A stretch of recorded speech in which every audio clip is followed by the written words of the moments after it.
Welcome, my friend. You found your way here tonight not to rush through history, but to wander through it slowly, as if drifting along a quiet river in the dark. Tonight, we will travel to the world of the Victorian age, an age of candlelit parlors, lace gloves, and polished silver, of handwritten invitations sealed in red wax, and of unspoken rules, the intricate social codes that governed how one walked, spoke, dined, and even how one silently greeted another in passing. You are safe here. You are warm and at peace. There is nothing you need to do right now. No demands on your attention. Only the sound of this voice and the steady rhythm of your breath. Let us begin with a few moments of stillness. Breathe in slowly, as if drawing in the scent of freshly baked bread from a 19th century bakery. The aroma warm and sweet in the morning air. Hold it gently, as though you were holding a small porcelain cup of tea, careful not to spill a drop. Then breathe out slowly, letting go of the day, like releasing the string of a small paper kite and watching it drift up into the fading twilight sky. Inhale again, a deep breath, and picture yourself walking a narrow cobblestone street where the morning mist curls low along the ground and shop windows display polished brass lamps and neat arrangements of fine china. Pause and exhale slowly, feeling the air around you grow calm and still. One more time inhale and imagine the faint scent of lavender water worn by a well-dressed lady passing by. Then exhale and allow the busy, modern world to melt away. Like snow touched by the first rays of spring sunlight, you and I now stand at the threshold between now and then. On this side lies the familiar hum of your own life, the quiet pulse of electricity, the steady rhythm of the present. But just ahead is another sound, the gentle clop of horse hooves, the low creak of carriage wheels turning over uneven stones, the muffled rustle of silk skirts in motion. Step with me, slowly, as the air changes. It is cooler here, crisp, but not cold. The faint tang of coal smoke lingers in the air, rising from chimney stacks that dot the rooftops. Ahead, above the curved glass of a shop front window, elegant gold lettering has been painted with deliberate care. Milliner and haberdasher, fine goods for ladies and gentlemen. This is Victorian England, the 19th century, a world shaped by propriety, by manners, and by rules that everyone seemed to know. Yet few ever spoke aloud. Before we wander deeper, let me tell you something about the journey ahead. This will not be a tale of grand battles or political speeches. It will be, instead, a gentle unfolding, a slow walk through drawing rooms, along manicured gardens, and into the quiet heart of Victorian society. We will notice the small things, the way a lady lifts her teacup without tilting her wrist, the subtle dip of the head that serves as a polite greeting, the careful order in which calling cards are placed on silver trays. We will learn these rules together, not as a stern lecture, but as an intimate walk through history with you as my companion. In each moment, you will be surrounded by warmth, comfort, and the safety of knowing you are only an observer here, free to move through time without being bound by it. Now, listen to the rhythm of this city. A lamplighter's pole knocks gently against the glass of a street lamp, the flame inside catching with a soft whoosh. A street vendor calls out in a low, measured tone, selling roasted chestnuts wrapped in paper. The shells crack softly in his hands as he offers them to passers-by. Somewhere, faint notes from a pianoforte drift through an open window, a waltz played with gentle hesitation, as though someone inside is still practicing and not yet ready for company. It is not yet night, but the light has dimmed to a soft gold, as though the day itself is winding down in a place where time moves without hurry. Let your shoulders drop, the weight of your own time slipping gently from them. Feel the ground beneath your feet, not the floor you stand on now, but the uneven, lived-in stones of a Victorian street. The sounds here are slower. Each carriage passing feels unhurried, each footstep deliberate. The people are dressed with caremen in tailored frock coats, ladies in layered skirts with bustles and fine gloves. Yet their movements are quiet, measured, almost floating past you in the amber glow of the lamps. You are not a stranger here. No one stops to question you. Instead, they nod politely, acknowledging your presence without intruding upon it. Ahead, a large stone building rises at the corner of the street. Its doorway is framed with ornate woodwork, and a brass handle gleams in the lamplight. We step inside, and the warmth is immediate. The air, scented faintly with beeswax polish and burning coal. Here, in this imagined parlor, is where our journey begins. Soft chairs upholstered in deep green velvet sit around a low table covered with a lace runner. Upon it rests a thick, leather-bound book, its title embossed in gold, The Gentlewoman's and Gentleman's Guide to Proper Conduct. We will open it soon, but for now, let's simply rest here. You've arrived, and the Victorian world is opening its doors to you. The fire in the grate flickers softly, each flame curling and stretching like a cat waking from a nap. The glow it casts on the velvet upholstery turns the green into shades of gold and amber, rich and warm. You sink into one of the armchairs, its cushioning deep enough that you feel as though you might simply vanish into it. Outside, the muffled sounds of the street have quieted, replaced by the occasional creak of the floorboards above as someone walks in another room, unseen. The air smells faintly of polished wood, beeswax, and the delicate hint of dried lavender that lingers from a bowl of potpourri on the mantel. Rest here with me for a while.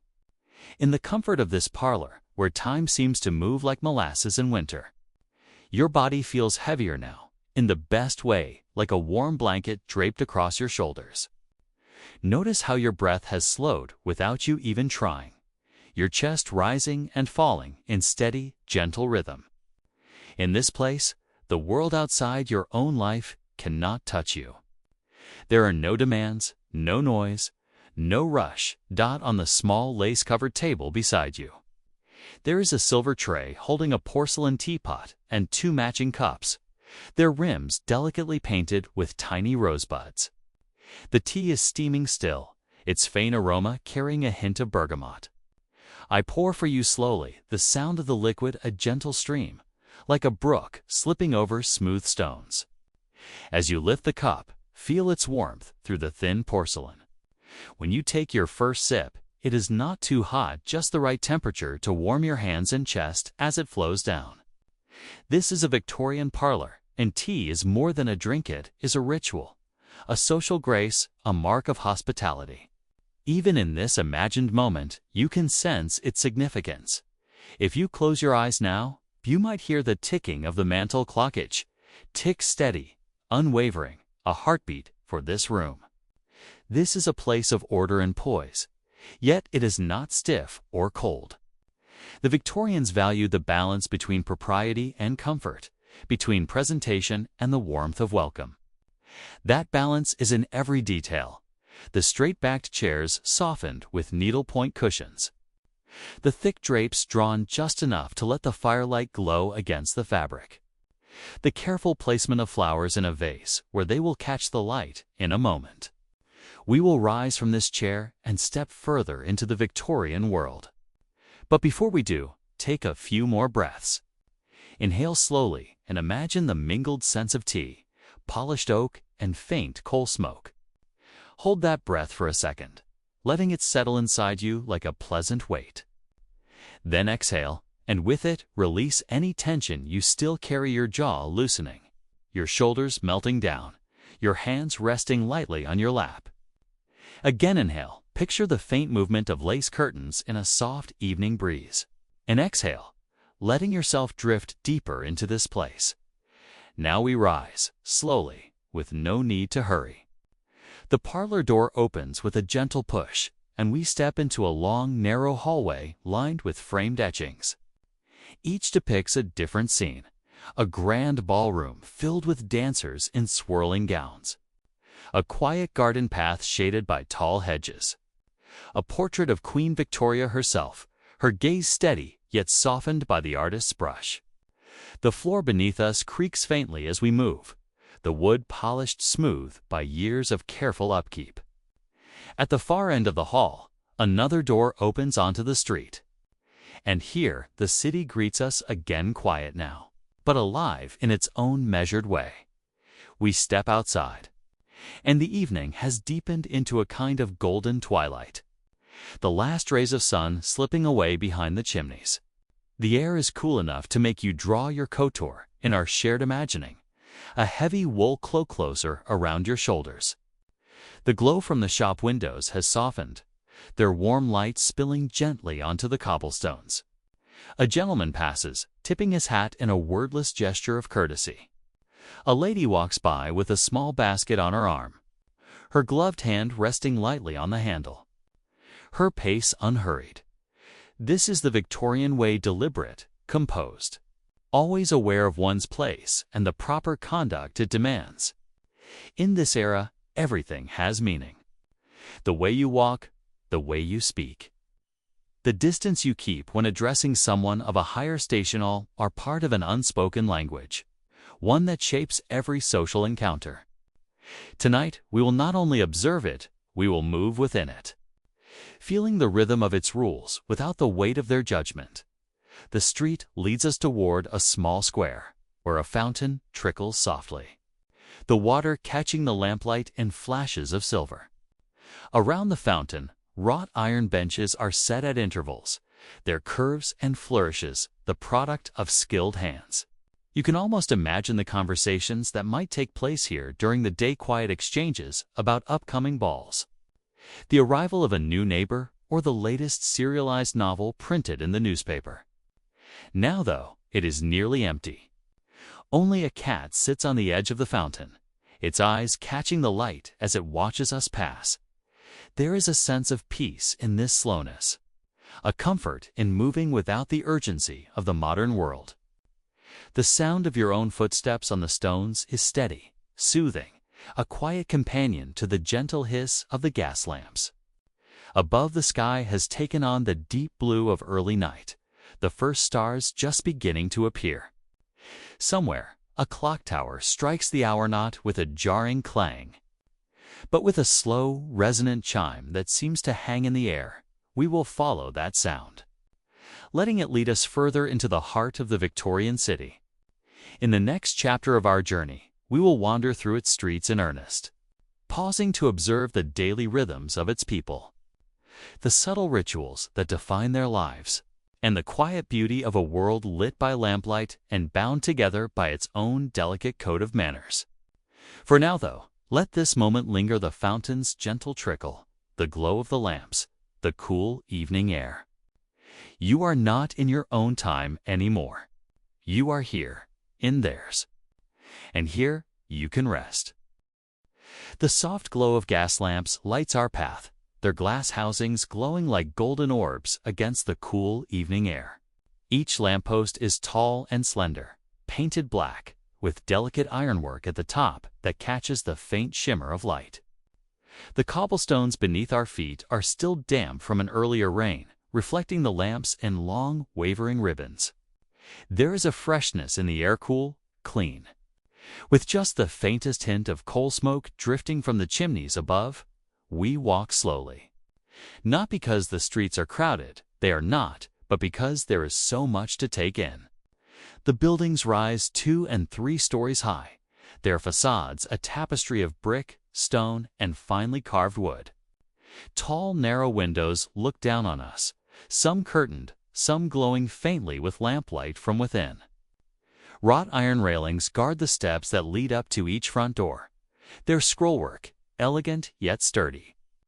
You can imagine the hands that crafted them, the rhythm of hammer on metal ringing through a smithy somewhere beyond these streets as we move.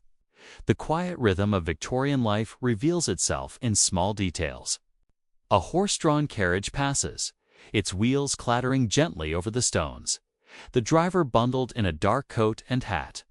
From one of the houses, the faint notes of a piano drift into the street, someone practicing a waltz, the melody rising and falling in time with the steady tick of our footsteps.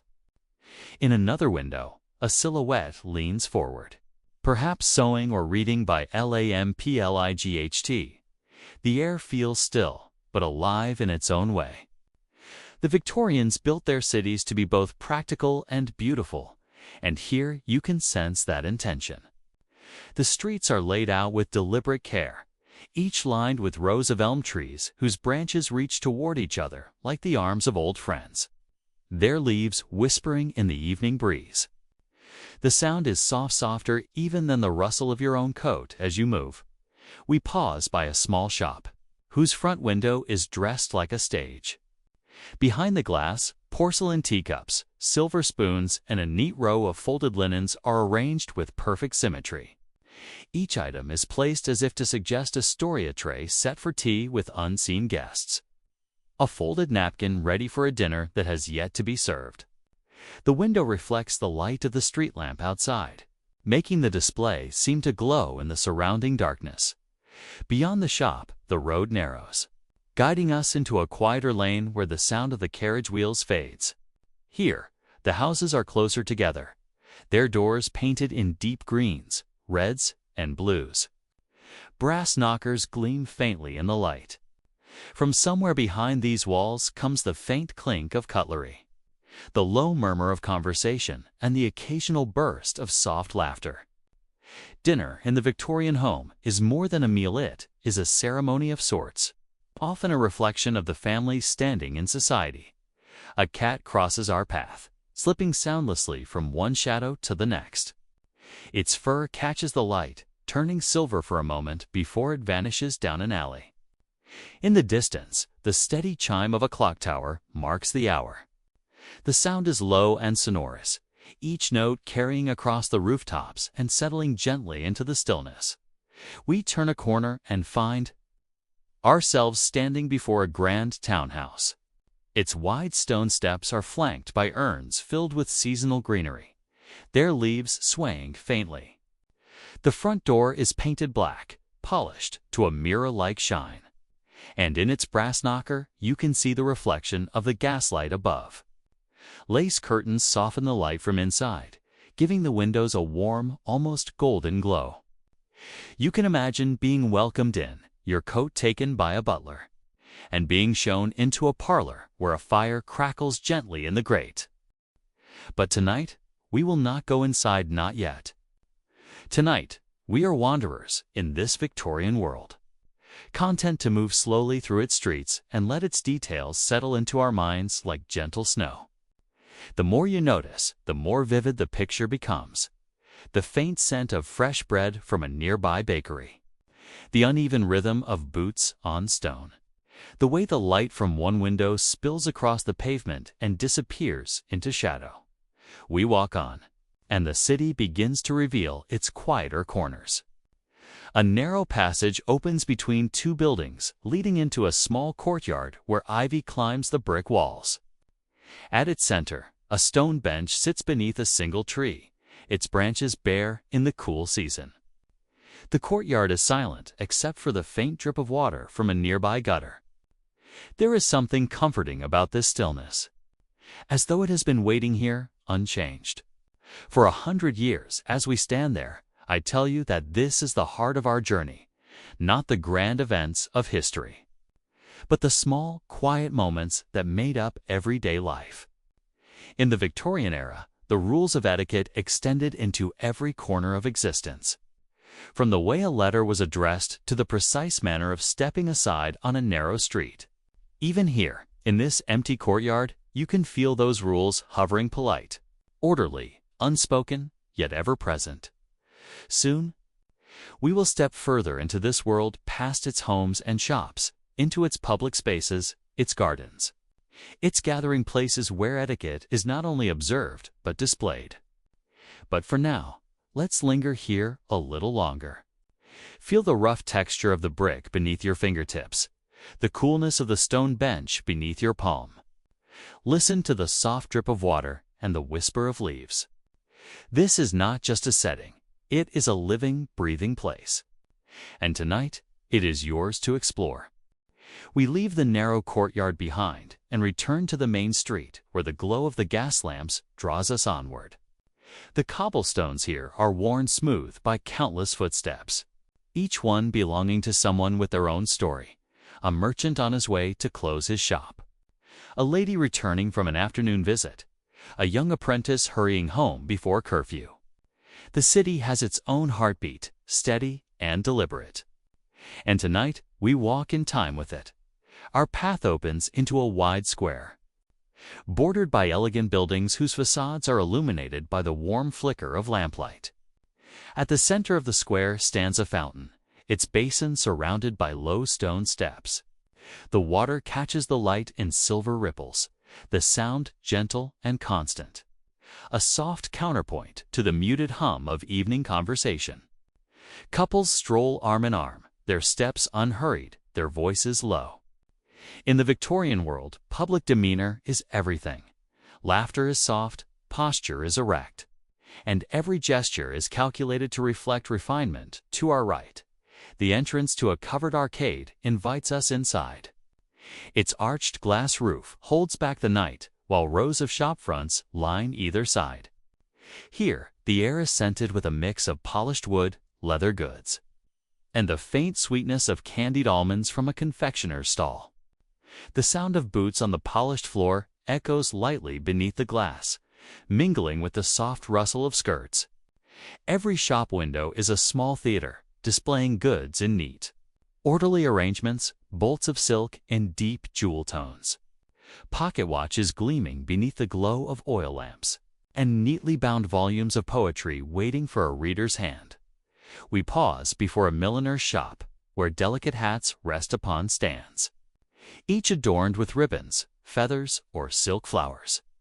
In the reflection of the glass, you catch a glimpse of yourself in this world, perhaps imagining what it might be like to step inside, to try on one of these creations, to feel the weight of its careful craftsmanship. A Victorian lady would never simply place a hat on her head. She would have it fitted just so, tilting at the precise angle dictated by current fashion, and secured with discreet pins. Leaving the arcade, we step once more into the open air. A light mist has begun to fall, softening the outlines of the buildings and muffling the sound of passing carriages. The street curves gently, leading us toward the entrance of a public garden. Wrought iron gates, their patterns intricate as lace, stand open to welcome visitors. Beyond them, gravel paths wind between carefully manicured lawns and flower beds edged with low hedges. Even in the cooler season, there is beauty here. Bare branches arch overhead, their forms elegant against the pale glow of the gas lamps placed at intervals along the path. We walk slowly, the crunch of gravel beneath our feet a steady rhythm. In the distance, a bandstand stands empty, its wooden floor and ornamental railings waiting for the next afternoon concert. During the warmer months, such spaces would be filled with music, waltzes and marches drifting across the lawns. Families gather to listen, ladies in pastel gowns carrying parasols, gentlemen bowing politely as they passed acquaintances. In the Victorian world, even leisure was shaped by etiquette. A public stroll was as much a display of one's manners and taste as it was an opportunity for fresh air. A marble statue stands near the center of the garden, its figure illuminated by the soft light of a nearby lamp. The stone is cool and pale, its surface smoothed by the hands of the sculptor and the touch of countless admirers over the years. As we linger, the quiet deepens. The city's bustle feels far away here, replaced by the gentle rustle of leaves and the distant murmur of water from a hidden fountain. From the garden, we follow a path that leads toward the river. The lamps here are spaced farther apart, and the darkness between them feels like a soft curtain, drawing us into a more intimate world. The river's surface glimmers faintly, catching the reflections of the lamps along the embankment. A pair of swans drifts near the bank, their movements slow and graceful, each ripple spreading outward in perfect circles. This riverside promenade is a place where etiquette is on quiet display. Ladies walk with measured steps, their gloved hands lightly resting on the arms of their companions. Gentlemen lift their hats in greeting, offering small bows as they pass familiar faces. Conversation is kept to a gentle murmur. The rhythm of speech is unhurried, as though each word is chosen with care. In the Victorian mind, self-control is the essence of refinement, and the promenade is as much a lesson in restraint as it is a pleasure. We stop for a moment at the edge of the water. The air here carries the faint scent of damp stone and river reeds, mingled with the distant aroma of wood smoke drifting from the houses along the opposite bank. Somewhere in the darkness, the slow, steady chime of a church clock marks the quarter hour. Time feels different in this world, not rushed, but measured, deliberate, like the turning of a great, unseen wheel. The evening deepens, and the lamps along the promenade glow brighter against the surrounding dark. You can almost imagine yourself as part of this world, perhaps a resident of one of the fine houses we passed earlier, taking your evening stroll before returning home to a firelit parlor. Or perhaps you are a traveler, passing quietly through, an observer of customs and manners that are not your own, yet somehow feel familiar. As we turn back toward the heart of the city, the streets seem even quieter than before. The shops are closing now, their lamps dimmed, their windows darkened. The carriages have grown fewer, their wheels rattling faintly in the distance. Above us, the clouds begin to part, revealing a scatter of stars. The Victorian night is not as bright as our modern one. There are no electric street lamps, no neon signs, only the soft, steady glow of gaslight and the pale silver of the moon. We pass once more through the square with its central fountain, now still, except for the constant fall of water into its basin. The last of the evening strollers make their way home, their footsteps fading into the distance. Soon the city will be asleep, its rhythms slowed to the quiet pulse of the night.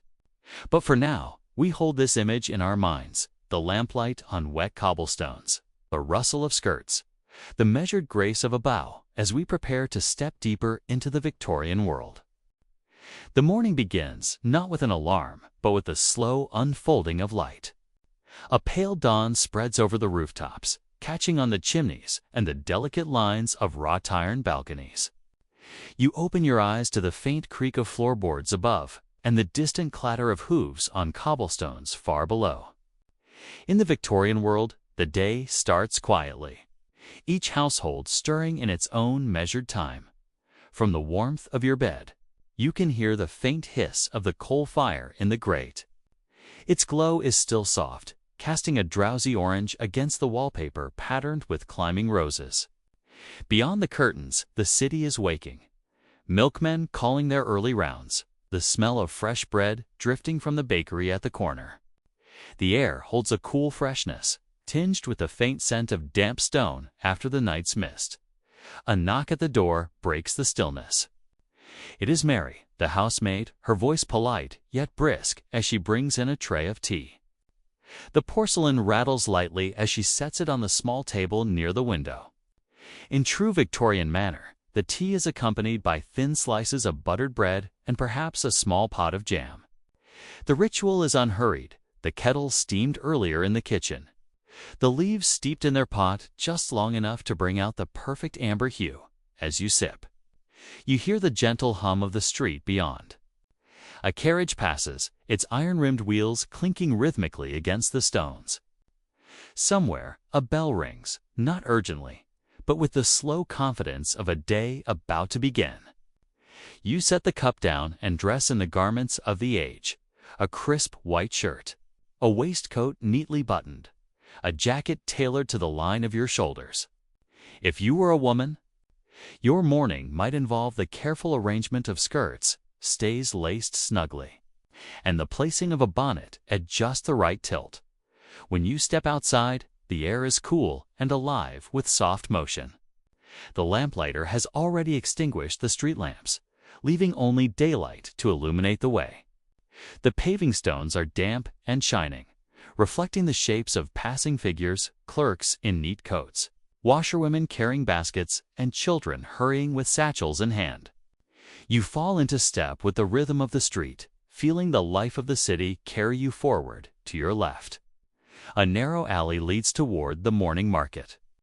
The air there is rich with the mingling scents of fruit, fresh fish, and newly cut flowers.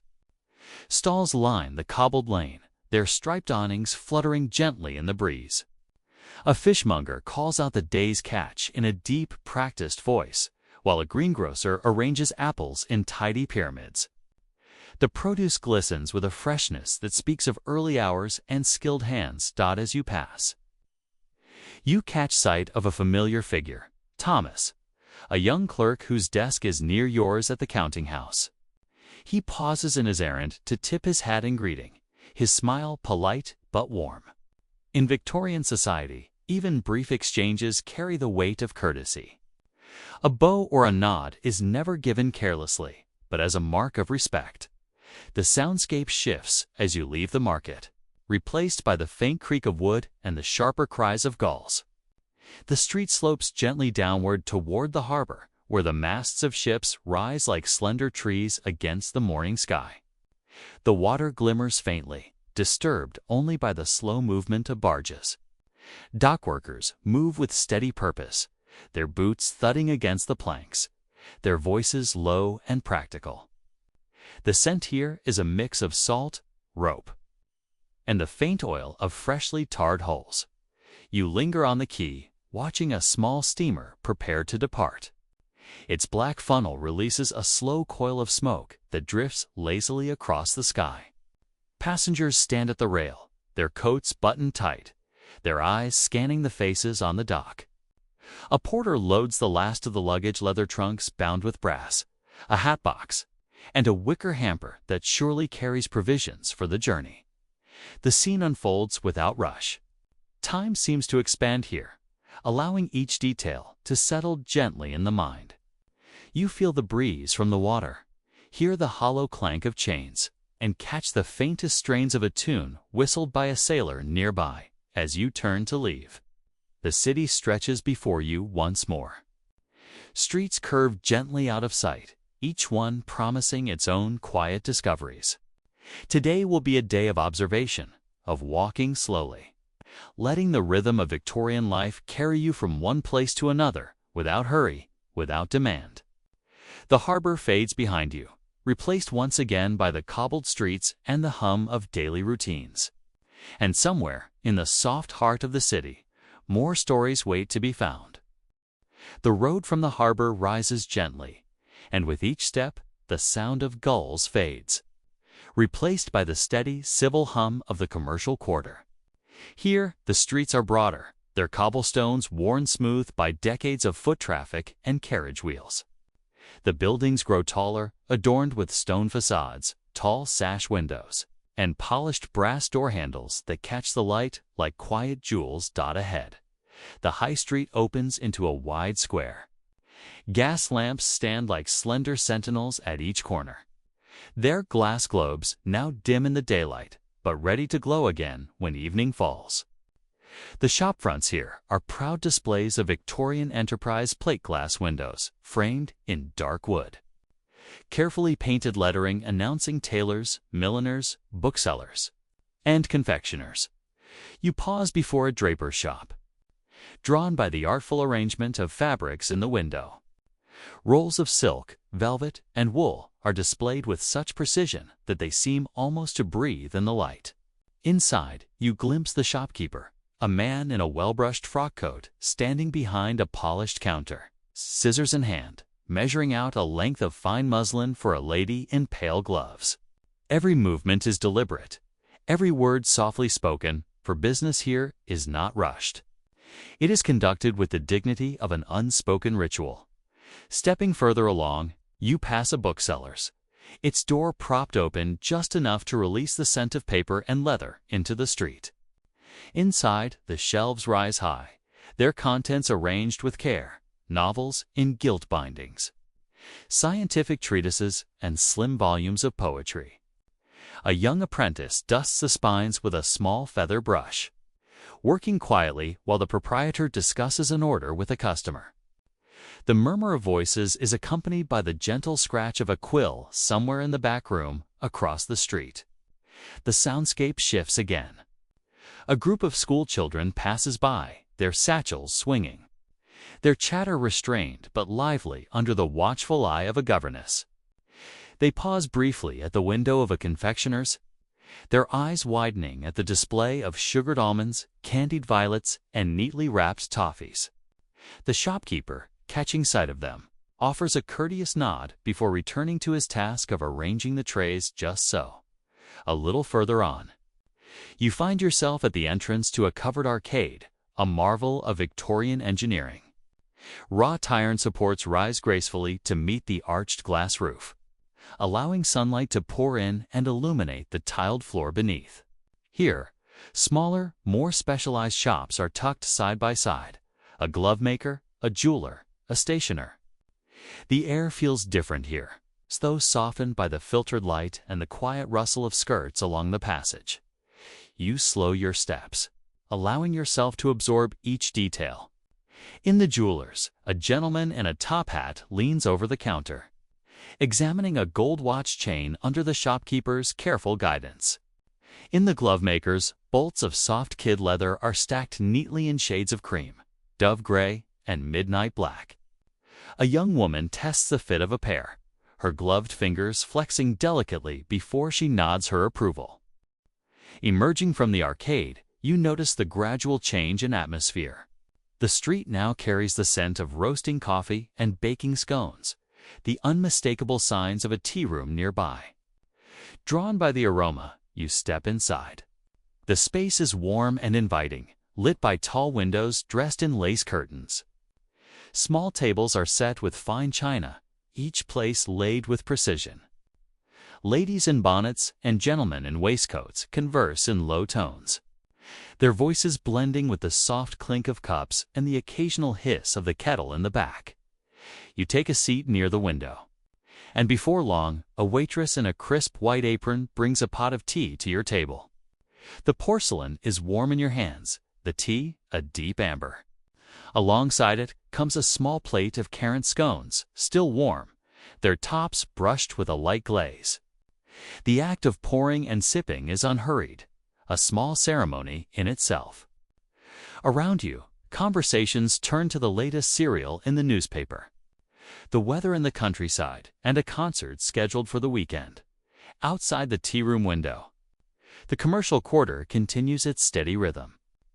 Messengers hurry past with letters, a delivery cart unloads crates of oranges from Spain, and a street musician plays a gentle tune on a violin, his case open for coins. The world here is orderly, deliberate, each person playing their part in the great clockwork of the city. When you step back out into the street, you feel both refreshed and quietly observant. The day is still young, and the city stretches in every direction, offering more glimpses into the heart of Victorian life. Ahead lies the quieter elegance of the residential streets, where the pace slows once again, and the rules of etiquette are not just observed, they are lived. Leaving the bustle of the commercial quarter behind, you follow a quieter road lined with elm trees, their leaves stirring faintly in the breeze. The sounds of shop bells and carriage wheels soften, replaced by the more measured rhythm of footsteps on smooth flagstones. Here, the buildings stand a little further back from the street, their front gardens enclosed by neat iron railings. Climbing roses cling to the walls, and the air carries a faint perfume of lavender from carefully tended flower beds. The houses themselves are elegant, but reserved tall terraces in pale stone or warm brick, their facades adorned with decorative cornices and well-scrubbed steps. Each doorway tells its own quiet story. The paint on the front doors gleams freshly, brass knockers shine, and doorsteps are so meticulously cleaned they almost catch the reflection of the sky. In this part of the city, appearance is not merely for vanity. It is a language in itself, a public declaration of propriety and care as you walk. A lady in a dove-gray walking dress emerges from one of the houses, pausing to adjust her gloves before descending the steps. A young maid hovers at the door, holding a parasol ready. Their exchange is minimal, a quiet nod. a thank you, yet perfectly in keeping with the formal politeness expected in these streets. Such small moments are as telling as any grand display. Etiquette here is woven into every gesture, every pause. Further along, you pass a row of townhouses where the sound of a piano drifts into the street. Someone inside is practicing scales, the notes rising and falling with careful precision. In the late Victorian afternoon, it is common for young ladies to devote time to music, for skill at the piano is seen as both a social grace and a mark of refinement. The music softens as you walk on, replaced by the gentle clatter of china from an open parlor window. Inside, a tea tray is being laid, cups, saucers, and a silver pot arranged with exacting care. You turn onto a side street where the gardens open into wider plots. Here, the houses belong to wealthier families, their windows dressed in lace and their front doors framed by marble columns. A gardener kneels among the flower beds, clipping away faded blooms, while a boy, perhaps his apprentice, sweeps the gravel path. Even the groundskeeping follows its own etiquette. Nothing must appear overgrown. For a well-ordered garden reflects a well-ordered household. Through a half-open gate, you catch sight of a parlor in soft afternoon light. A small group is gathered, a gentleman in a waistcoat, a lady with an embroidered shawl, and a younger woman in a pale blue gown. The younger woman is speaking, while the others listen attentively, nodding at the right intervals. Conversation here is an art form. Guided by the unwritten rules of Victorian sociability, speak clearly, avoid controversy, and ensure no one feels excluded. The scene shifts again as you pass into a crescent of houses arranged around a small communal green. Children play quietly with hoops and skipping ropes, their laughter kept to a decorous volume under the watchful eyes of their nursemaids. A newspaper boy passes through, calling the latest headlines in a voice that echoes off the stone facades. Though his tone is louder than most conversation here, no one seems disturbed. The news is part of the fabric of the day. A little further on, you pause at the corner of the green where a bench sits beneath a large chestnut tree. From here, you can watch the life of the street unfold. A delivery cart rattles by, its driver raising his hat to a lady crossing the road. Two gentlemen in dark coats stroll together, deep in conversation, their walking sticks tapping in unison. A postman makes his rounds, the red of his uniform striking against the pale stone of the buildings. As the afternoon draws on, the angle of the light shifts, casting long shadows across the steps and garden gates. The air takes on the faint scent of evening cooler, tinged with smoke from distant chimneys. In the windows, lamps are being lit, their warm glow spilling onto the street. It is a subtle transformation, yet it signals the next stage of the day, the quiet preparation for evening visits, dinners, and gatherings where etiquette will once again guide every movement. You rise from the bench and continue walking, the residential streets now guiding you toward the edge of the city where the river lies. The sound of water, faint but persistent, mingles with the distant toll of a church bell marking the hour. Soon you will find yourself by the riverside, where the pace slows even further, and the formal world of parlors and polished steps gives way to the tranquil rhythm of water under the stars. The streets grow quieter as you follow the gentle slope toward the river.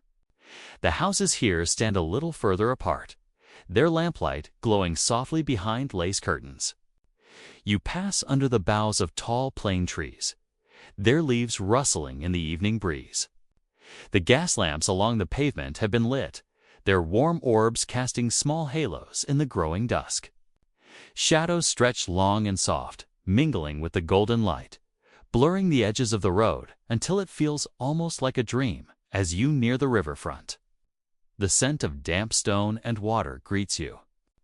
The air is cooler here, touched with a faint mineral temps and the occasional whiff of coal smoke drifting from moored boats. The hum of the day carriage wheels, shop bells, polite conversation has given way to softer sounds. A distant violin plays from an unseen open window, its melody slow and lilting. carried across the water like a memory. You pause at a small landing where a set of worn stone steps leads down to the embankment. Here, the river moves in steady, unhurried currents, catching the reflection of the moon just beginning to rise. The surface ripples with silver light, broken now and then by the passing shadow of a swan or the faint wake of a rowboat gliding by. The oars dip and lift with gentle rhythm, each motion sending small rings across the dark surface. Across the river, the silhouettes of warehouses and wharves stand in quiet outline. A few lanterns burn low in their windows, marking the night watch at work. Once, this would have been a noisier place, with shouts of dockhands and the creak of timber as cargo was loaded and unloaded. But tonight, the river keeps her peace. Holding only the muted echoes of the day, you begin to walk along the paved embankment. Your footsteps softened by the evening air. A lamplighter passes by, his pole resting on his shoulder, his cap tipped in greeting. One by one, he tends to the lamps, their flames trembling to life in the deepening blue. Each pool of light seems to float on the stillness, guiding the way forward further along. You come to a small wooden pier, where a pair of fishermen sit side by side, their lines cast into the dark water. They speak in low voices, their conversation more murmured than spoken, punctuated by the quiet splash of a fish breaking the surface somewhere far off. Beside them, a dog lies curled, nose tucked beneath its tail, already asleep. The river carries a rhythm of its own, the soft lapping at the pilings, the faint clink of mooring chains, the occasional rustle of a night bird taking flight. Overhead, the sky has deepened to a velvety indigo, the first stars appearing one by one. High above, a pale wisp of cloud drifts past the moon, momentarily dimming its light, before revealing it again in full silver clarity. You stop at a low stone wall where the view opens wide. The river stretches out before you like a broad, shining ribbon, leading away into the distance. Somewhere far downstream, a barge moves slowly, its lantern swaying with the motion of the current. The sound is so faint you almost imagine it, a soft creak, a ripple, the steady sigh of water parting around its hull. Leaning against the wall, you watch as the lights of the city shimmer on the water's surface. They waver gently, as though the river itself is breathing. The world feels both fast and contained, quiet yet alive with subtle motion. In the stillness, the mind begins to slow, thoughts becoming as gentle as the water's own flow. Eventually, you turn from the wall and begin to make your way back toward the heart of the city, though at an even slower pace now. The streets are almost empty, save for the occasional cab rolling past, the sound of hooves soft on the cobblestones. Windows glow with the warm gold of lamplight, and from behind drawn curtains comes the faintest murmur of evening gatherings. You pass once more beneath the arch of the trees, the night breeze brushing your face. The scent of the river lingers in the air, mingling with that of distant chimney smoke. Each step feels quieter than the last, as though the city itself has decided to speak in whispers. Somewhere, a clock chimes the hour, its tone deep and deliberate, marking the slow passage of time in this gentle night. As you reach the turning that leads away from the waterfront, you glance back one last time. The river lies still and shining under the moon, its silver surface holding the secrets of the day and the promise of peaceful dreams. The river has grown quiet now, the ripples no longer chasing one another as they did when the evening breeze first danced across the surface. You stand for a while longer, watching the faint trail of moonlight shimmer over the water, like a silvery path leading into the night. The lamps along the embankment glow faintly, their light softened by the fine mist that has begun to rise from the cool surface. When you turn away from the riverside, your steps fall onto a narrow cobblestone lane. The air here is still, save for the occasional creak of a wooden shutter, or the soft hiss of a gas lamp as it burns steadily in the night. You walk slowly, unhurried, your eyes adjusting to the mellow pools of light spilling across the street. Each pool seems like a little stage, with shadows curling along the edges before fading into the dark dot to your left. The outlines of shop fronts rest quietly, their windows draped in heavy curtains to keep the night out. The painted letters above the doorways tell of tailors, bookbinders, and small stationers, trades that make up the quieter heartbeat of the Victorian city, even in silence. You can almost hear the echo of the day's activities, the rustle of paper in the stationer's shop, the steady snip of shears in the tailor's back room. These small imaginings play gently in your mind, like faint ripples in still water. Further ahead, the street widens into a quieter square. At its center stands an ornate fountain, dry for the night but still striking in its design. A blend of classical and Gothic elements, so typical of the Victorian taste for mixing the old with the new.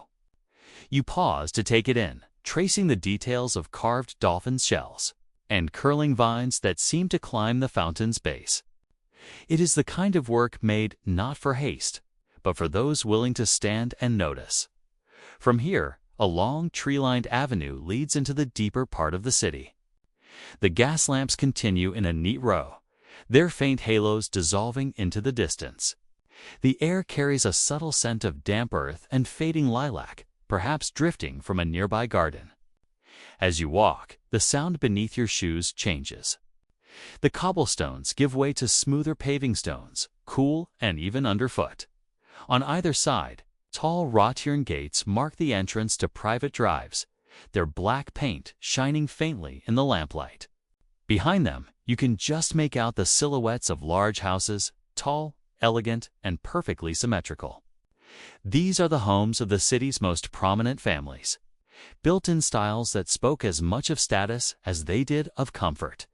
It is toward one of these gates that you find yourself drawn. The intricate ironwork curls into delicate patterns, each twist and loop the result of careful hands and patient skill. The gate is slightly ajar, as though the household beyond has not yet fully shut itself away for the night. You step inside quietly, the crunch of fine gravel beneath your shoes muffled by the thick stillness of the grounds. The drive curves gently ahead, flanked on both sides by tall hedges trimmed into perfect, straight lines. Every few yards, a small gas lantern mounted on a slender post casts a soft, golden light onto the gravel, guiding you deeper into the estate. Through the breaks in the hedges, you catch glimpses of lawns that seem to stretch endlessly, their dark green surfaces smooth as velvet in the dim light dot, and then, at the end of the drive, the main house comes into view. It is a grand Victorian mansion, its facade a harmonious mix of red brick and pale stone trim. High arched windows catch the lamplight, reflecting it back in warm glimmers. The central doorway stands beneath a wide stone arch, with a set of shallow steps leading up to a door painted deep green. Above it, a fanlight window casts a faint glow from within, suggesting that at least one room in the house is still awake. You pause at the edge of the front steps, taking in the quiet grandeur of the place. The house does not feel imposing, but rather welcoming in a reserved sort of way, like a host who greets you with dignity and warmth. The scent of polished wood and faintly perfumed air seems to reach you even from outside, carried on the cool drift of night air that moves through the porch. Somewhere beyond the front door, you imagine the faint clink of porcelain as tea is poured, or the soft rustle of skirts as a lady moves from one room to another. In your mind, the story of the house begins to take shape one of evening gatherings, candlelit reading rooms, and conversations carried out in gentle, measured tones. The night holds all of this in its quiet embrace, and you feel it inviting you to step inside and see for yourself. You lift your gaze once more to the fanlight above the door. The glow within flickers ever so slightly, perhaps from a fire burning low in a hearth. It feels like a signal, a gentle welcome to continue this journey, moving from the stillness of the streets into the calm interiors of Victorian life, with one last glance at the night sky. Where a few thin clouds drift lazily across the moon, you take the first step toward the door, your hand brushing against the smooth railing as you ascend. The gravel crunch fades behind you, replaced by the soft thud of each footfall on the wooden steps. The world outside lingers at your back, while the promise of quiet rooms and soft lamplight lies ahead. The front door opens with the softest sigh, as though the hinges themselves have learned the virtue of discretion. You step across the threshold into a spacious entrance hall, where the air carries the faint scent of beeswax, polish, and lavender water. The polished oak floor gleams faintly under the warm glow of a chandelier overhead, not a grand cascade of crystal, but a tasteful arrangement of curved brass arms, each holding a small shaded lamp that casts a golden, inviting light. Your eyes adjust slowly, taking in the careful balance of the space. A runner carpet, deep burgundy and patterned with tiny gold motifs, stretches down the length of the hall, muffling your footsteps. To your left, a coat stand carved from dark walnut holds a neat row of walking canes, parasols, and the occasional silk scarf. It feels as though every item here has its place, and every place has been considered for beauty as well as utility, a hallmark of Victorian sensibility. On the wall hangs a series of framed lithographs, each depicting scenes of English countryside life. The images seem almost to hum with the pride of a nation in its pastoral heritage: rolling fields, thatched cottages, and calm rivers meandering under stone bridges. Though the city beyond these walls is bustling with progress, here the ideal of a slower, simpler England is preserved, as though time itself walks more gently in this house.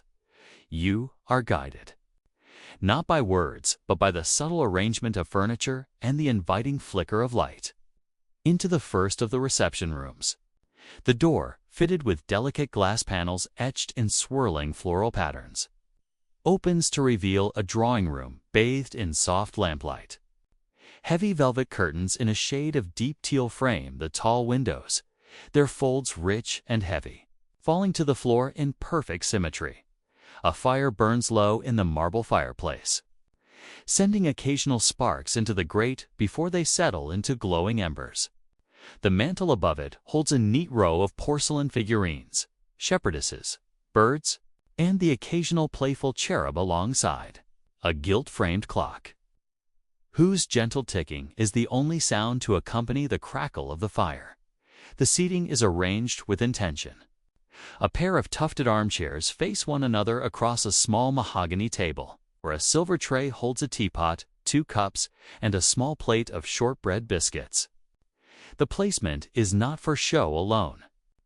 This is a room made for conversation, for the kind of measured, polite exchange that the Victorians prized as much as the tea they served. You run your hand lightly over the arm of one of the chairs. The fabric is thick and soft beneath your fingertips, damask, perhaps, in a shade that mirrors the curtains.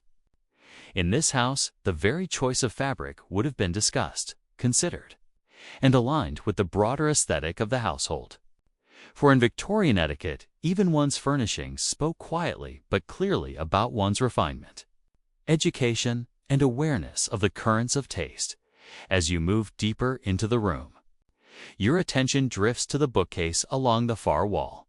Its shelves are lined not only with volumes of literature, but also with decorative objects: a small globe, a brass telescope, and a collection of seashells arranged neatly in a glass case.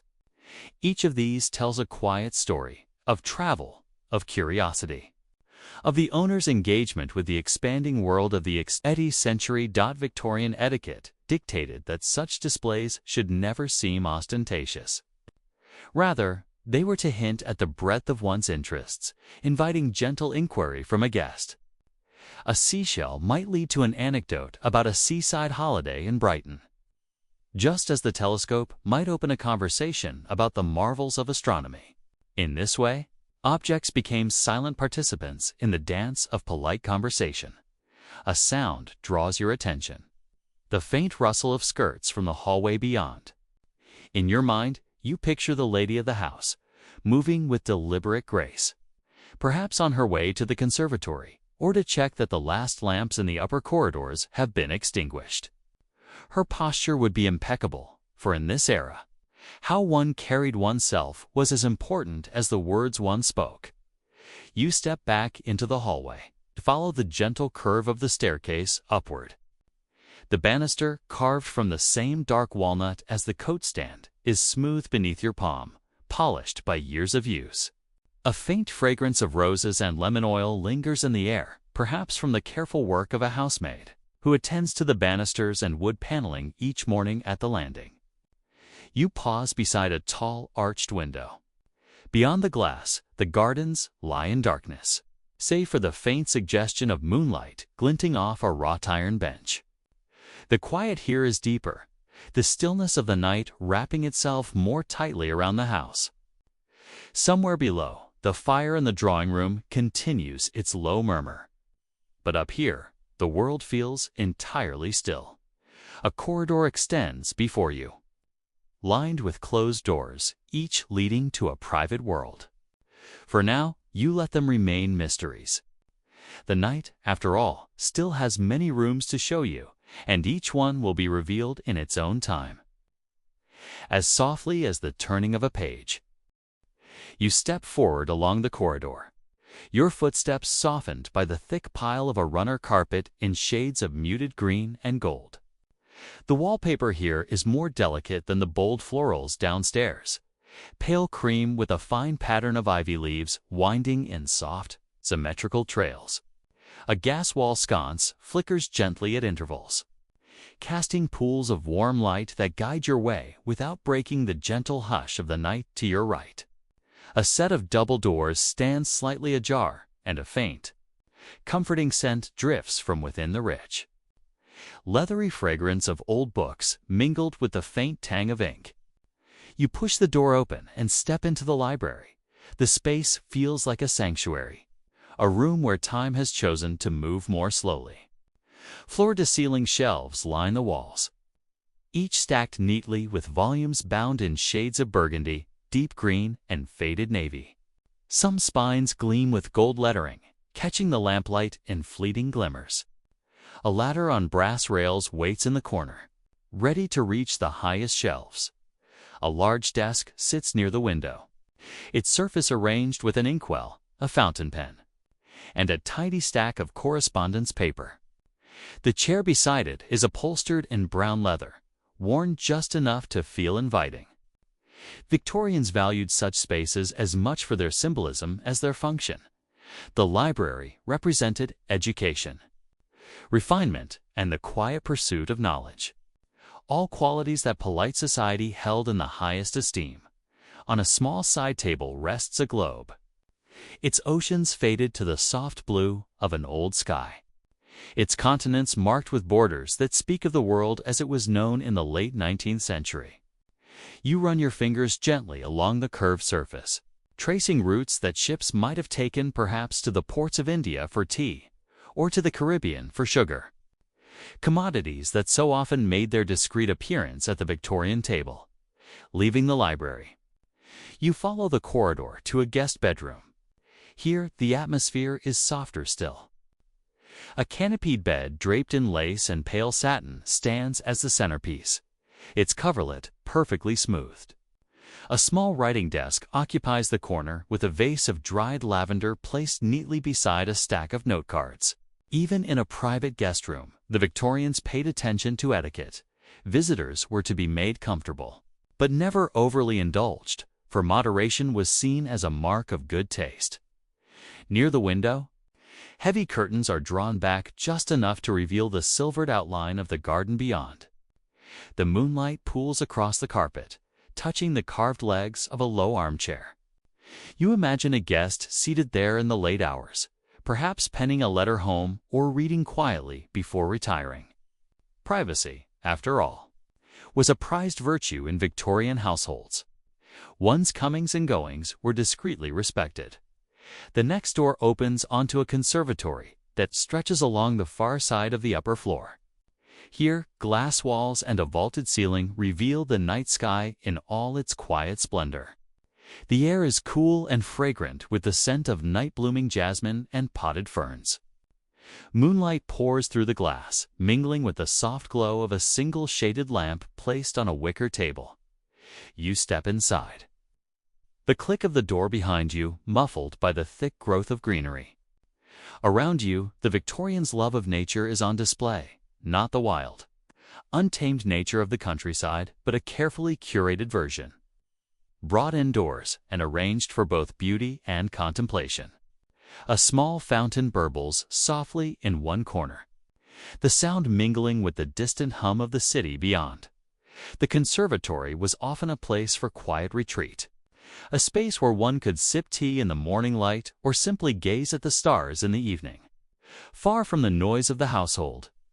Tonight, it feels as though the whole world has narrowed to the soft murmur of water, the scent of flowers, and the still, bright face of the moon above. You find yourself drawn to a wrought iron chair, its curved arms cool under your fingers. Sitting there, you allow your eyes to wander upward, tracing the constellations through the glass roof.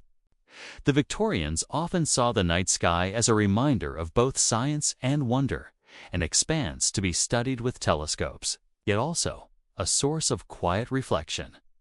In the hush of this room, it's easy to imagine the lady or gentleman of the house pausing here before bed, letting their thoughts drift with the slow arc of the stars. A distant clock chimes a low, resonant sound that seems to ripple through the quiet corridors. The hour is late, yet there is no rush here. You rise slowly, your steps soft against the tiled floor, and make your way back into the hall. The conservatory door closes behind you with a gentle latch, the scent of jasmine lingering in the air like a whispered farewell. The corridor ahead is dim now, lit only by the low glow of a single lamp. Your path will lead you downstairs again soon, but for now, you'll linger a moment longer at the top of the staircase, gazing out through the tall, arched window. The gardens lie in stillness, and somewhere far away, the faintest trace of dawn is beginning to stir.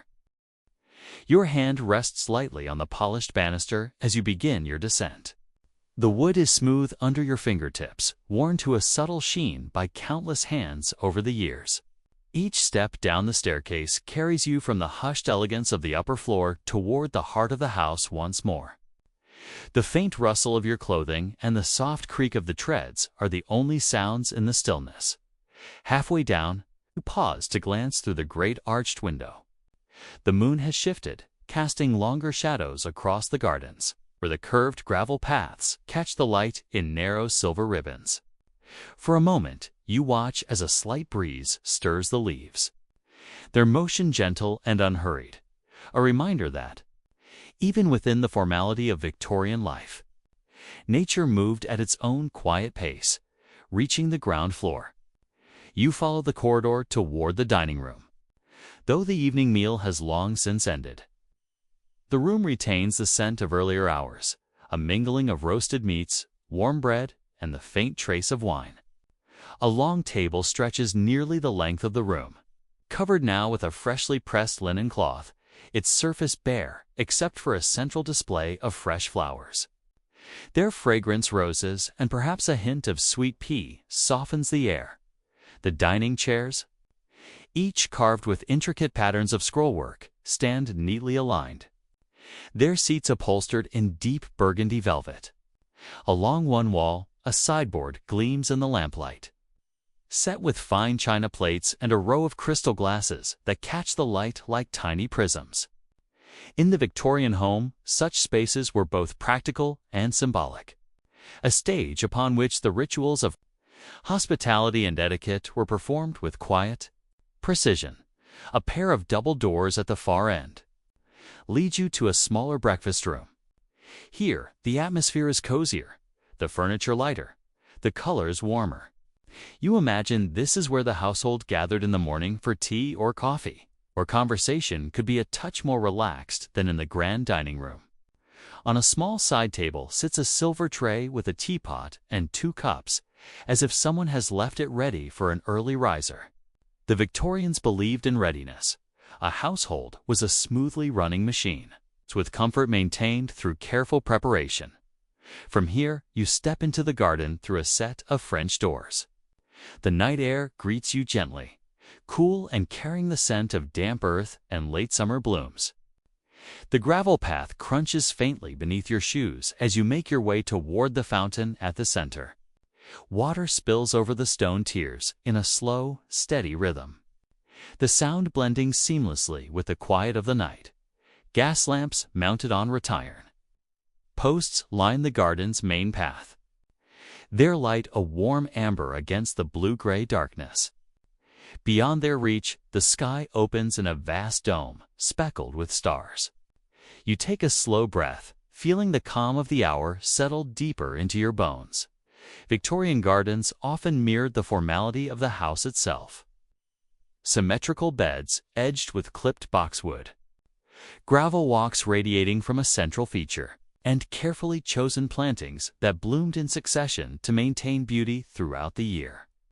Yet here, in the quiet of night, that formality softens.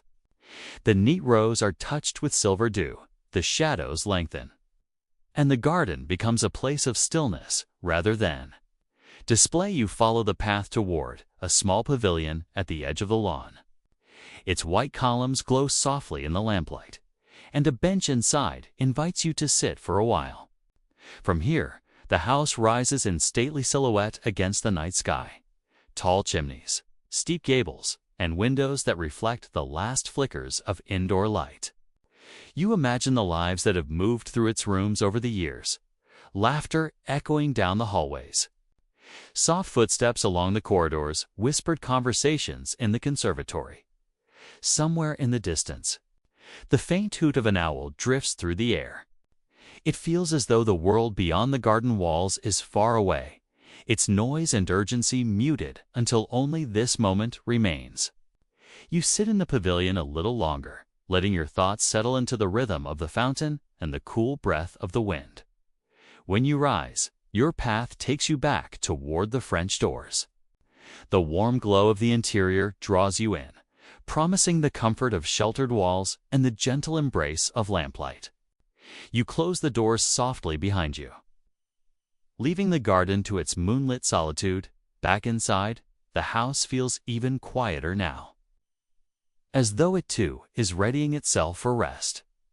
The corridors are dim, the last lamps turned low, and the faint scent of lavender, perhaps from a maid's last minute touch, lingers in the air. You move toward the drawing room, where the embers in the fireplace glow a deep, steady red.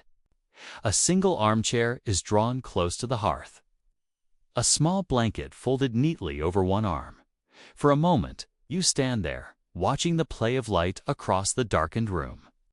The fire's quiet crackle and the soft rustle of the curtains at the window are the final notes in this long evening symphony. Slowly, you feel the journey shifting, no longer about exploring, but about arriving at stillness. The hour is late, the night deep, and the house, like you, is ready to drift into the quiet embrace of sleep. Though the rooms are silent now, they still seem to hold the echoes of earlier times. The air carries a faint sense of memory, as if each polished surface and worn floorboard has stored away the voices, footsteps, and quiet sighs of those who once moved through them. Here, in the soft lamplight, it is easy to imagine the drawing room filled with low conversation, the gentle clink of teacups, and the rustle of skirts against the carpet. You walk slowly along the hallway, your pace unhurried. In this quiet, every detail feels sharper: the curve of the banister, the faint gleam of brass on a door handle, the smell of beeswax polish. Time seems less like a line and more like a circle here, each moment folding back into the past, each step carrying you deeper into the house's long memory. The Victorian era prized order and elegance, but beneath that surface was an unspoken longing, a wish to preserve beauty against the wear of time. These walls, tall and solid, were built not only for shelter, but for a sense of permanence, a reassurance that life's rituals could endure. You pause at a tall window, its glass cool beneath your fingertips. Outside, the moonlight falls across the garden's paths, each one tracing the same patterns that countless feet have walked before. Somewhere in those shadows, Kay can almost see the figures of earlier residents, a lady strolling with a parasol on a summer evening, a gentleman in a tailored coat walking slowly beneath the trees, children darting ahead to chase fireflies. The garden, like the house, has kept its dignity through the years. Its symmetry speaks of design, but its flowers tell a gentler story, one of seasonal change, of patience, of cycles that return without fail. Perhaps this is why it feels so calming to linger here in thought. It reminds you that even as moments pass, something endures. You imagine what the street beyond the gates might have looked like in the 19th century. Gas lamps casting golden halos into the mist, carriages rolling by at a measured pace, wheels crunching softly over cobblestones. The quiet murmur of voices as neighbors greeted one another in the cool of the evening. Life, though slower, was full in its own way, bound by rules and customs, yet threaded with small joys that made each day its own. In the drawing room, the fireplace has burned low. You settle into the armchair near the hearth, letting the warmth seep into your hands.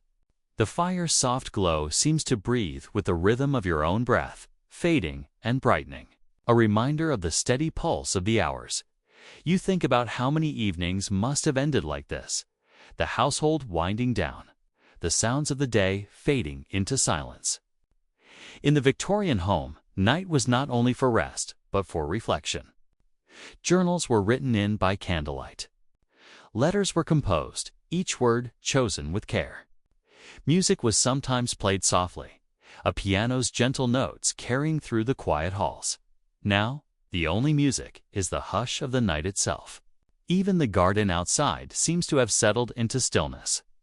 The owl that called earlier has fallen silent, and the wind has dropped to a barely perceptible whisper. It is here.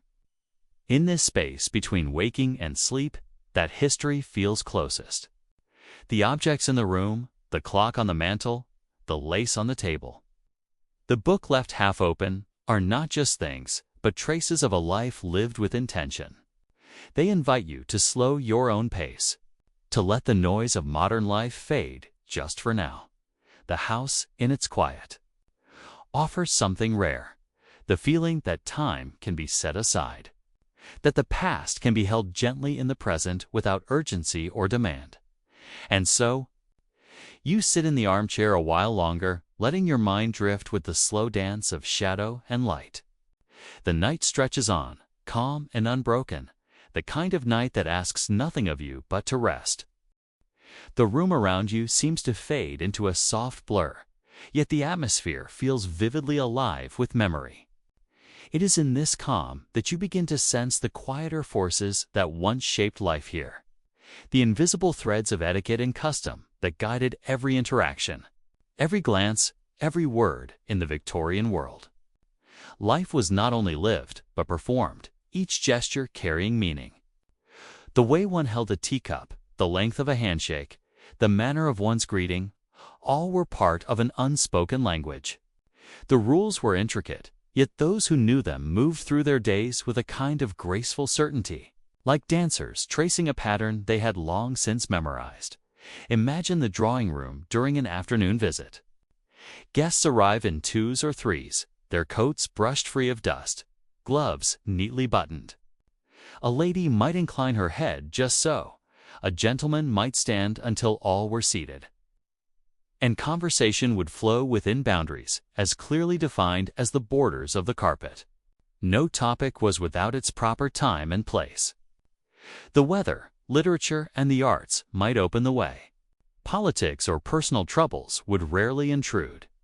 You picture the hostess.com, poised, attentive, without seeming rushed. She knows exactly when to ring for tea, how to place the delicate china so the painted flowers face each guest. She listens with genuine interest, yet always guards her own opinions with care. In her world, warmth and restraint walk hand in hand. Beyond these parlors and gatherings, rules extended to every corner of daily life. Even a simple walk along the promenade was a kind of social stage. A gentleman might tip his hat to an acquaintance. A lady might acknowledge the gesture with the briefest smile, careful not to linger. In the Victorian mind, reputation was both a shield and a currency, and even the smallest breach in decorum could ripple outward in ways unseen. Yet, for all its formality, this world held its own kind of comfort. There was safety in knowing the steps of the dance, in understanding how to move through society without misstep. The predictability of the rules gave life a steady rhythm. Much like the ticking of the mantel clock, each moment in its place, each day unfolding with a reassuring order. You turn your thoughts to the quieter, more private side of this life. Behind the polished doors and drawn curtains, the day's masks could be set aside. In the evening, a lady might loosen the laces of her gown and sit by the fire with her embroidery. The only sound the gentle pull of thread through fabric. A gentleman might remove his waistcoat, pour himself a measure of brandy, and leaf slowly through the pages of a well-loved book. These were moments of exhale, when the outer demands of society gave way to the inward comforts of home. Perhaps the same armchair you now occupy once held a tired figure leaning back, listening to the soft rain at the window. Perhaps this same hearth once cast its glow on faces bent over quiet games of chess, or on the drowsy stillness that follows the telling of a story. The fire crackles faintly now, each sound sharp against the hush. You imagine that in centuries past, families would gather close to such warmth in winter, the shadows flickering across the walls. The children might sit cross-legged on the rug, lulled by the murmur of their parents' voices, their eyes growing heavy as the hour grew late. Victorian life was not without its hardships, but in these still moments, one can feel its gentler side, the desire to create beauty, to preserve dignity, to end each day in a space that felt safe and familiar. Outside the window, the garden lies quiet beneath the moonlight. Somewhere far off, a clock chimes the hour. The sound feels as though it belongs equally to the present and the past, marking time in a way that neither hurries nor delays. You breathe in slowly, as if the air itself is steeped in history. The night holds you gently, just as it once held those who came before. The streets are empty now, their cobblestones gleaming faintly beneath the spill of lamplight. The oil lamps themselves stand like silent sentinels along the road, their warm halos softening the edges of every shadow. You take a slow step forward, your shoes clicking gently against the stone, the sound echoing in a way that makes the town feel even more hushed. The air carries a faint scent of damp earth, mingled with the distant smoke of coal fires. Somewhere far away, you think you hear the steady clatter of a carriage, but it fades quickly, leaving only the quiet hum of the night. This is the hour when the Victorian town draws its breath inward, when the rush of the day has ebbed and all that remains are whispers of life. You pass rows of terraced houses, each with its own distinct charm. Some have lace curtains drawn tightly against the night. Others leave a thin strip of light peeking through, revealing the shape of a sitting room beyond. There is a certain intimacy to walking here now, knowing that behind each door are private worlds, a family gathered by the fire, a solitary figure writing at a desk, perhaps a child asleep with a well-loved book resting on the pillow. The architecture rises in dignified lines, brick and stone softened by years of rain and sun. Ornamental iron railings guard tidy front gardens where roses may bloom in the summer and frost clings in the winter. Gas lamps reflect faintly on the glossy black of painted doors, their brass knockers catching the light like small golden moons as you walk. You pass a narrow alleyway, its cobbles worn smooth by decades of footsteps. In the day, it might be alive with the bustle of errand boys and shop deliveries. Tonight, it holds only the quiet presence of the past. You can almost imagine the voices that once filled it, the clipped greetings, the brief exchanges over baskets of bread or folded letters. Ahead, The main square opens up, its broad space ringed with shuttered shops. Painted signs hang above each doorway, their lettering announcing trades that were once the lifeblood of the town: a milliner, a bookseller, a greengrocer. The windows are dark now, but you imagine them lit and lively in the afternoon, hats displayed on polished stands. Stacks of novels awaiting eager hands. The scent of ripe pears and apples spilling into the street. At the far end of the square stands the clock tower, its face pale against the night sky. The hands move slowly, unhurried, marking time with a kind of patient dignity. When it chimes, the sound rolls gently across the rooftops, a reminder that even in stillness, the hours pass. It is the same chime that would have guided shopkeepers to close for the evening. That would have told a gentleman it was time to call on a friend. That would have marked the start of a quiet walk home for those who preferred the calm after dusk. You continue along a street lined with townhouses, their windows darkened, their facades standing in orderly pride. In the Victorian age, streets like these were more than just a place to live. They were a statement of stability, of belonging. A well-kept home reflected not only on the family within, but on the community as a whole. The street itself was a kind of living portrait, each house a brushstroke in a larger scene. Your footsteps slow, and you pause at the corner to look back. The lamplight forms soft pools along the road, fading into darkness beyond. For a moment, the entire scene feels untouched by time, as if you could turn and find yourself in the 19th century without a single detail out of place. In this stillness, you sense the layered stories hidden here, moments of joy, of loss, of quiet perseverance. These streets once carried the weight of countless lives, yet now they rest in peaceful slumber. Holding their memories close, the night air is cool against your skin. And as you draw a deep, slow breath, you feel yourself joining the rhythm of this place. Time here moves gently, like the turning of a page, and you know that the past is never entirely gone. It lingers, softly, like the echo of your footsteps on the stones. You leave the quiet streets behind and follow a winding path down to the riverbank, where the gentle current moves with a soft, constant rhythm. The water reflects the pale glow of the moon, broken occasionally by the sway of reeds or the ripple of a passing fish. The sound is steady and soothing, like a whispered lullaby, carrying away the last remnants of the day. Along the river, reflections of gas lamps from distant streets shimmer and dance on the surface. You notice the way each ripple stretches the light into delicate threads, weaving a tapestry of gold and silver across the dark water. For a moment, it feels as though the river itself is holding all of history within its flow, each wave a quiet memory, each current a passage of time. The bank is lined with tall, elegant trees, their branches swaying slightly in the night breeze.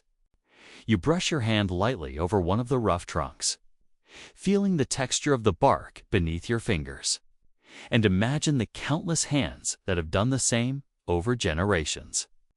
The river has witnessed more than any person could remember: townsfolk crossing its bridges, children skipping stones across its surface, lovers whispering secrets under its shade. Across the river, the outline of a Victorian footbridge rises delicately against the sky. Its ironwork is intricate, painted black, and gleaming faintly in the moonlight. You picture couples strolling here in the evenings long ago, speaking softly in the rhythm of proper conversation, their laughter carried gently on the breeze. Even in its stillness tonight, the bridge seems to hum with those quiet echoes of life. A reminder that every place holds both presence and memory. You sit on a smooth stone near the water's edge, letting your gaze drift across the surface. The moon's reflection shifts with each passing ripple, creating the sensation of movement without hurry. In these moments, the structured world of the Victorian era, its rules, its rituals, its careful attention to social grace feels less rigid and more like a gentle guide, a way to navigate the day and the night with calm and intention. The night air is cool, scented faintly with river reeds and the lingering aroma of nearby gardens. You breathe slowly, each inhalation drawing in the peacefulness of the scene, each exhalation releasing the tensions of the present. You can almost hear the soft laughter of children long grown, the hushed conversation of neighbors, and the rhythmic footsteps of those who have walked this bank before. All of it blends into a single, quiet hum. The sound of life tempered by reflection. Victorian life was often described in terms of its constraints, the social rules, the emphasis on etiquette, the careful observation of propriety. But here, beside the river in the hush of night, you see the gentle side of those very rules. They created a rhythm, a structure that allowed people to feel secure, to act with consideration, to connect with others thoughtfully. In this stillness, you understand that those rules were as much about nurturing calm and continuity as they were about appearances. As you sit, the sky above deepens to a richer indigo. Stars glimmer faintly, their points of light steady against the vast darkness. You follow their shimmer with your eyes, letting them draw you upward, outward, toward a sense of quiet expansiveness. The river, the trees, the lamplight, and the stars all combine to create a gentle rhythm that mirrors your own slowing heartbeat. You rise slowly and take a final step along the bank, feeling the soft earth underfoot, the water murmuring beside you. The night seems to fold around you like a protective cloak, carrying you gently away from the demands of the day, the weight of thought, and the busy world beyond. With one last glance at the moonlit river and the silent streets beyond, you begin to turn toward home, not rushing, but moving in tune with the calm of the night. The echoes of the Victorian world linger softly in your mind, like the fading chords of a lullaby, and you feel ready to let your consciousness drift, carrying the serene weight of history with you as you enter the quiet realm of sleep. You close your eyes, letting the scenes of the Victorian streets, a quiet riverbank, and the moonlit gardens drift gently behind your eyelids. The house, the streets, the lamplit squares, they fade softly into memory, leaving only a sense of calm, as though the entire city itself has begun to breathe with you. Settling into the night with each slow inhale, feel your chest rise and fall. Each exhale carries away tension, leaving your body lighter, softer, more at ease. You are safe here. You are held by the gentle embrace of the night, by the warmth of memory, and by the stillness that surrounds you. Imagine the final touch of moonlight gliding over your skin, a silvery brush of calm that drifts slowly down from your head, over your shoulders, along your arms, and finally to your fingertips. Every nerve relaxes.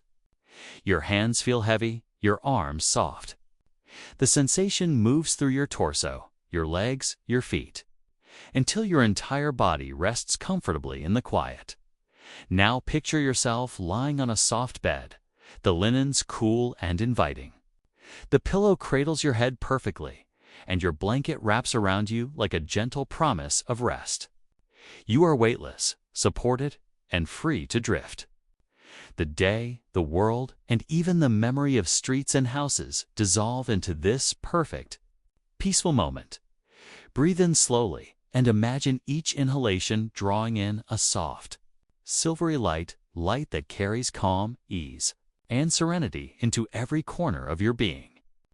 Breathe out slowly, releasing any lingering thought, tension, or distraction. Let them float away, dissolving into the night air. The river murmurs in your mind now, its gentle flow lulling your thoughts. With every ripple, imagine the cares of the day flowing away, as if the water carries them far, far downstream. The city, the gardens, the streets you've walked, all are safe behind you now, leaving only stillness. You may notice the faint sounds of a night breeze, the subtle rustle of leaves, or the distant call of an owl. These sounds are soft, steady, and reassuring. They tell you that the world is quiet, calm, and at peace, and that you too may follow this rhythm. sinking deeper into rest with every breath. Repeat silently in your mind, I am calm. I am safe. I am at peace. Each repetition sinks you further into the sensation of relaxation. Your body feels heavier, yet more free, as if every muscle, every fiber, every cell has found its place of stillness. The images of Victorian life, the houses, the streets, the rivers, and the gardens now transform into soft, glowing memories. They are no longer active, no longer moving, just gentle echoes that hover at the edge of your awareness, soft and comforting, guiding you toward sleep without effort, your thoughts slow, becoming a soft rhythm like the quiet tick of a mantle clock. Each tick is slower, softer, calmer. Time is not pressing you. It flows gently around you. You do not need to move, speak, or think, only to rest, to drift, to let the quiet carry you. And as you lie there, your mind drifting with the night, know that every breath you take is a gentle wave, carrying you further into stillness, into deep relaxation, and into the gentle realm of sleep. The journey is complete. The streets, the gardens, the river, and the houses fade into dreams. You are floating softly in a quiet space where nothing disturbs you. The light of the moon, the sound of gentle water, and the whisper of leaves are all around you, wrapping you in a cocoon of serenity. Focus now on your body. Start with your toes. Feel them releasing, relaxing, melting into softness. The sensation travels up your feet, ankles, and calves. Each inhale brings calm. Each exhale releases any tension. Let this wave continue upward. Your knees, thighs, hips, loose, light, free. Your torso, chest, and stomach follow.